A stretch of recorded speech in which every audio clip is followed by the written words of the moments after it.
kick things off with PSG against Manchester City, no doubt about it. The marquee game from today. And boy, it was a lot of fun. It would be PSG who would open the scoring. Of course, Idrissa Gueye would be the man who would break the deadlock after 8 minutes. City then had plenty of possession, didn't create too many chances. And then Lionel Messi with his first goal for PSG with 16 minutes to go.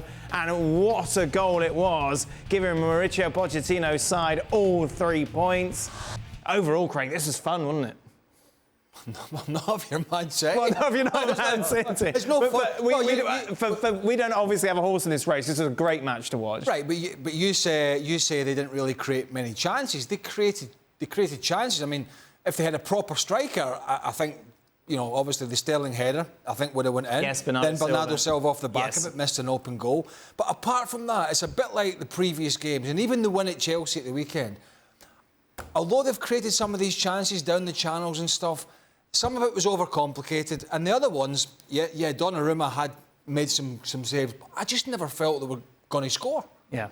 I mean, they controlled the game in general, but I don't know about you, Stevie. I just don't feel when I'm watching City, unless it's a tap-in, that they're going to score. We'll talk about City more in a moment, but let's focus on PSG. Oh, you should have told me that's where the fun side was. Well, no, I didn't think it was a fun performance from PSG. Well, I think the thing was that we were all excited, weren't we, about this Neymar, Mbappe, Messi front three. Yep. And no way was it anywhere near its best. Yep. But when you've got that sort of quality and when you've got Lionel Messi on the ball, he can produce that bit of magic, which we all wanted to see.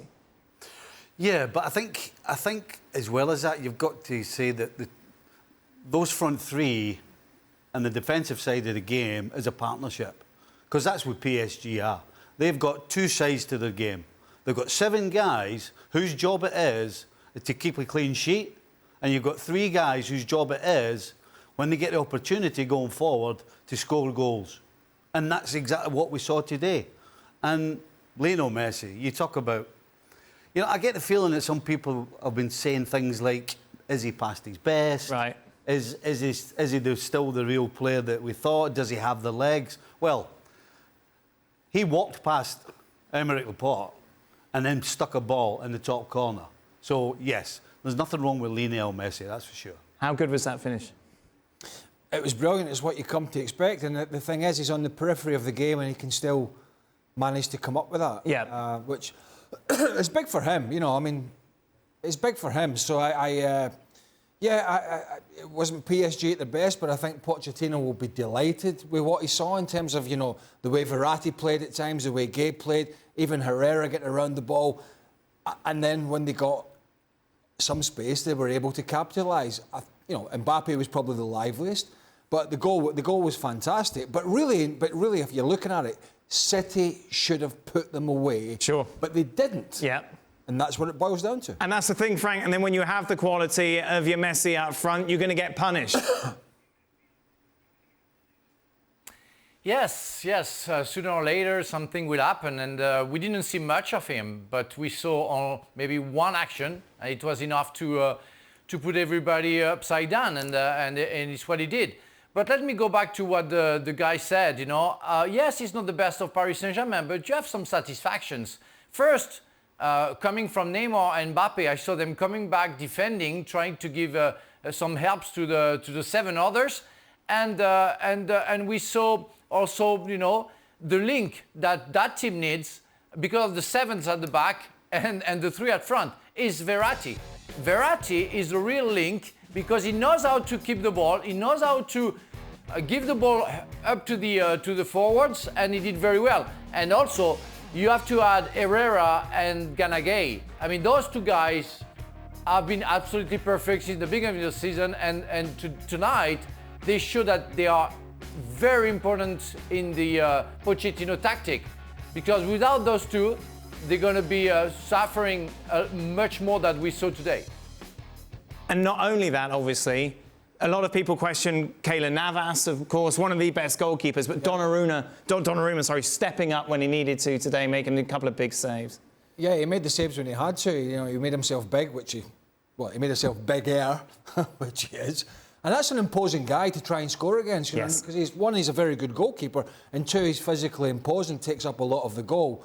So, yeah, he performed, but, I mean, that's a difficult juggling act for Pochettino, isn't Sure. it? Keeping those two happy because they are fantastic goalkeepers. But again, I just don't think City did enough in those key positions when they get in there. But listen, if Pochettino can get this off his team against the better teams in Europe, you know, pretty solid, you know, workmanlike, as Frank said, and then with that bit of magic sprinkled on, potentially with Messi in that front, the other two in the front three, that could be successful for them.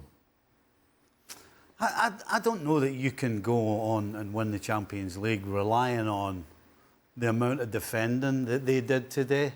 Why not? They defended well, didn't they? They came up against one of the favourites. They got it done. But this is a team in the last 3 or 4 years that in the Champions League defensively have capitulated.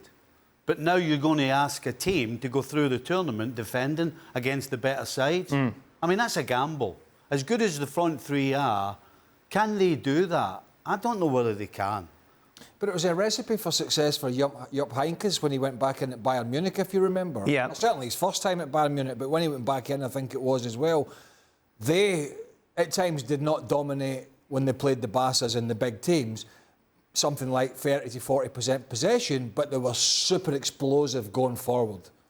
And I just wonder if PSG have tried the other way and thought maybe Pochettino... Look, it's hard to say if this was Pochettino saying, sit in and just be patient, or whether it was a factor that City pushed them back. Which I think City can do pushed them back. I think City pushed them back. But I'm kind of stuck where to give the praise to here, to be honest, because if... You know, City had a striker, this would have been done. I used the boxing analogy when you and I were sitting watching the games going, listen, this is a technical boxer knocking lumps out, jabbing the opposition in the face without being able to land a punch. Yeah. I mean, you look at that, 18 shots, 7 on target. Do you think a team can win the Champions League letting that sort of shots and shots on target... But it was one keep coming out with a victory? It was one clear opportunity, wasn't it? The Sterling and the Silva that coupled together. Apart from that, that was it. If PSG can limit teams to that, they can go all the way in this tournament. Donnarumma has made 7 saves, right? Yes, but Steve, you can't just throw off shots on targets if every single one of them... Well, De Bruyne had a decent one down the right. Hold on a second. Hold on a second. We're talking about shots on target, right? Yes. But unfortunately for Manchester City, they don't have anybody who could put it in the bottom corner or the top corner. What they were doing was giving him an opportunity to save it, where if he hadn't saved those shots, we would have said, how did he not save them? Right. Yes, he did his job. But the fact is, if you're going to play against the better side, you've got to expect them, if they're getting 7 clean shots at the keeper, do you think every team's going to... Do you think Bayern Munich's going to hit 7 pretty much in and around Donnarumma to give them the opportunity to make the save? That's my worry about the way that this team played. Well, thank you very much for watching ESPN on YouTube. For more sports highlights and analysis, be sure to download the ESPN app. And for live streaming, premium content, and let's not forget as well, ESPN FC 7 days a week. Subscribe to ESPN+.